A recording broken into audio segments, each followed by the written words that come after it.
Well, thanks for coming out here to cover us, guys. Had plenty of opportunities to win the game. We have to coach better. We have to play better. And I know that sounds like every coach who loses a game, but it's the reality of it. And not just today, right? Because it doesn't just happen today. It's all week long. The little things. Where do you find the inches? You got to search for the inches everywhere. And haven't had this feeling since Thanksgiving weekend. And it's guys in that locker room are hurting. But I'm proud of how hard they played. I'm proud of how smart they played. We just didn't play well enough to win this game. So we'll get on a plane, go home, and get back to work and figure it out. Questions? Greg, it looked like Kyle broke the plane on that 1st and goal from the 1-yard line. Obviously, they called him short. What was your vantage point, and why didn't you call timeout and challenge the play? Well, I asked them. They challenge, contrary to most people's belief, they review every play. And I said to him, why isn't that a touchdown? He said, they watched it. It's not. So I'm not going to waste the timeout in the second half if they tell me it's not a touchdown. I mean, I've watched it since. Did you think it was a touchdown? I'm not getting into that. You were talking about the feeling.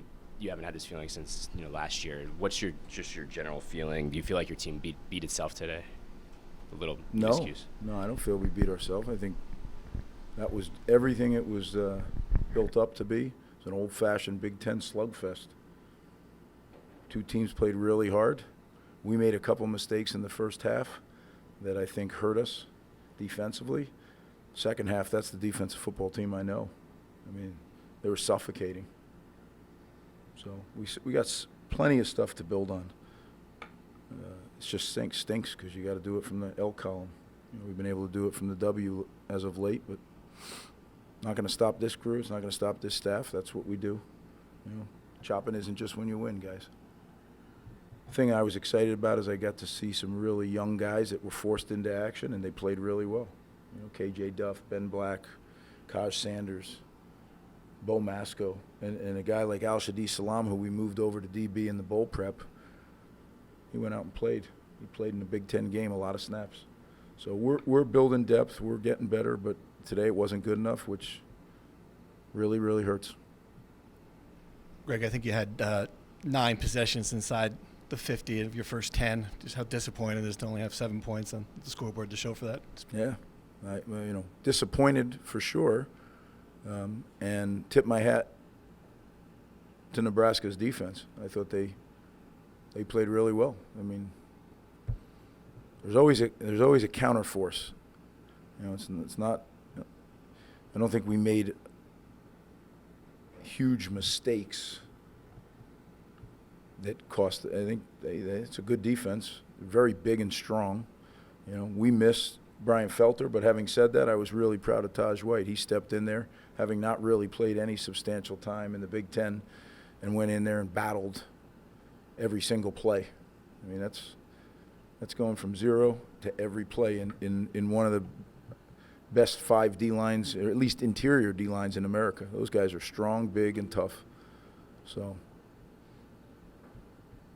I guess a couple follow-ups. One, do you regret, in hindsight, not challenging that play? I asked them. They told me. I mean, I'm not going to – would you use a timeout? Like, think about it for a minute. You say – and they said, no, we watched it. It's not a touchdown.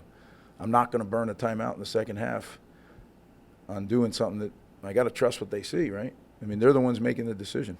There were some other things we could talk about too. But, look, I always say this. We have one of the best head of officials. I've been through a lot of them over my years.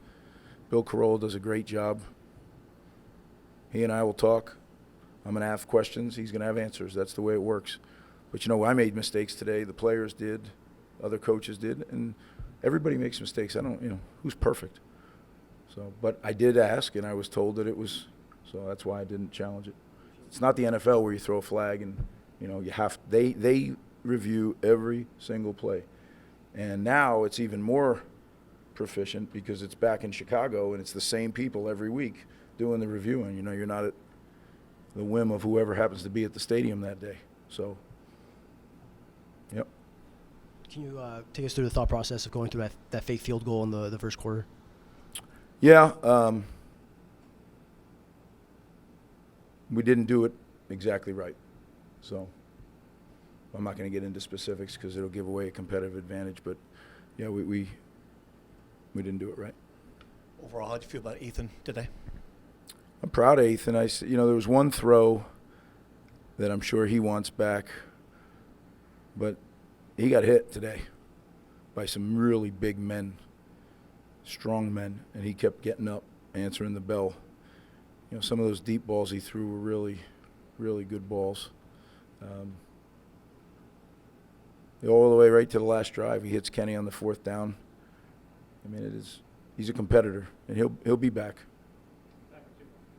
Just given the windy conditions and kicking, special teams, all that factoring in, what distance did you feel comfortable sending Jay Patel out for a kick today? And did that kind of factor into anything with the fake? No, I mean, we went out and we tried a 52-yarder, and he had plenty of distance. It hit at least a quarter way up the pipe, so he had a wind behind him, and that really didn't come into play. I think more that came into play is, as Steve had talked about, we had opportunities inside and hadn't scored, and then we needed to score touchdowns, right? I mean, the way you look at a game as a coach is how many possessions are left. And we're down 2 scores, and there's not a lot of possessions left, right? So it's, nobody's always right, that's for sure. But you got about 16 seconds to make the call. And I don't, like some people, live and just keep rehashing it. You make the best call you can with the information you have at that moment, and you move on. Don't get into it more than that. You got to move on, right? There's a bunch of kids hurting in there. I'm the leader. I got to make sure we get them to that plane. We get them fed. We get them hydrated. It was hot. I've been doing this 37 years. I've not been in conditions like we were today. Usually if you have a wind like that, it's a storm. It's some kind of hurricane or tropical storm. Dry heat. I'm proud of our trainers and our sports science people, our strength coaches. We didn't have one guy cramp, which is huge in an environment like that, dry heat. So I don't know. Very disappointed, but I love our team. I love our staff. And we got to get ready because this is the Big Ten. And in comes Wisco, and they're good and they're big. And somebody told me they had a big victory today, so nobody's going to feel sorry for Rutgers. Thank you, guys.